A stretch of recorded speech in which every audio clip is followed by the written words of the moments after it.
చెప్పాలి. So first angle ఏం చెప్తాం మనం, object will be place in between observer and plane. ఇక్కడ థర్డ్ యాంగిల్ ఏం చెప్తాం, the plane will be in between observer and object. Observer and object, third angle of projection. Next another important ఏంటి, horizontal plane will be rotate. Horizontal plane will be rotate 90 degrees rotation అవుతుంది. అప్పుడు ఏమవుతుంది, ఇక్కడ HP పైకి వస్తుంది. Horizontal plane ఏంటమ్మా, పైకి వస్తుంది.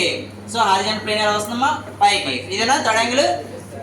So third angle horizontal plane. Horizontal plane ఏమవుతుందమ్మా, రొటేషన్ అవుతుంది. హారిజాంటల్ ప్లేన్ రొటేషన్ అవుతుంది. నెక్స్ట్ మనం అబ్జర్వర్ ఎక్కడ ఉంటాం, అబ్జర్వర్ ఎక్కడ ఉంటాం, అబ్జర్వర్ అనేది. సో అబ్జర్వర్ అనేది పైన ఉంటాం, స్క్రీన్ పైన ఉంటాం, బయట ఉంటాం. ఇది సో మీరు ఫ్రంట్ లో చూస్తే ఫ్రంట్ కనబడుతుంది, టాప్ లో చూస్తే టాప్ కనబడుతుంది. సో హారిజాంటల్ ప్లేన్ లో టాప్ లో చూస్తుంటే ఇప్పుడు ఇలా చూసారమ్మా, ఫ్రంట్ వ్యూ ఇలా చూసినప్పుడు ఫ్రంట్ వ్యూ కనబడినప్పుడు ఫ్రంట్ వ్యూ దేంట్లో పడుతుంది, వర్టికల్ ప్లేన్ లో కనబడుతుంది. ఫ్రంట్ వ్యూ దేంట్లో కనబడుతుందమ్మా, వర్టికల్ ప్లేన్ లో కనబడుతుంది. టాప్ వ్యూ దేంట్లో కనబడుతుంది, హారిజాంటల్ ప్లేన్ లో కనబడుతుంది. బట్ హారిజాంటల్ ప్లేన్ ఎలా రొటేషన్ అవుతుంది, 90 degrees రొటేషన్ అవుతుంది, అప్పర్ వెళ్తుంది. ఓకే, కాబట్టి హారిజాంటల్ ప్లేన్. సో ఇలా చూసినప్పుడు మనం ఇలా చూస్తున్నాం, మనం టాప్ లో చూస్తున్నాం. సో టాప్ వ్యూ, ఇది టాప్ వ్యూ దేంట్లో పడుతుంది, హెచ్పి లో కనబడుతుంది.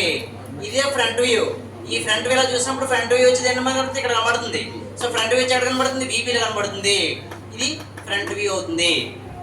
ఓకే, రిప్రజెంటేషన్ ఎలా చేయాలి, దీని రిప్రజెంటేషన్ ఎలా చేయాలి, థర్డ్ యాంగిల్ రిప్రజెంటేషన్ చూడమ్మా. Third angle representation. Okay, X Y. Okay, horizontal plane ఎక్కడ వస్తుంది, పైకి వస్తుంది. వర్టికల్ ప్లేన్ ఎక్కడ వస్తుంది, కిందకి వస్తుంది. హారిజాంటల్ ప్లేన్ ఏం కనబడుతుందమ్మా, హారిజాంటల్ ప్లేన్ ఏం కనబడుతుంది, top view. Okay, vertical plane ఏం కనబడుతుంది, ఫ్రంట్ వ్యూ. మళ్ళీ చేస్తాం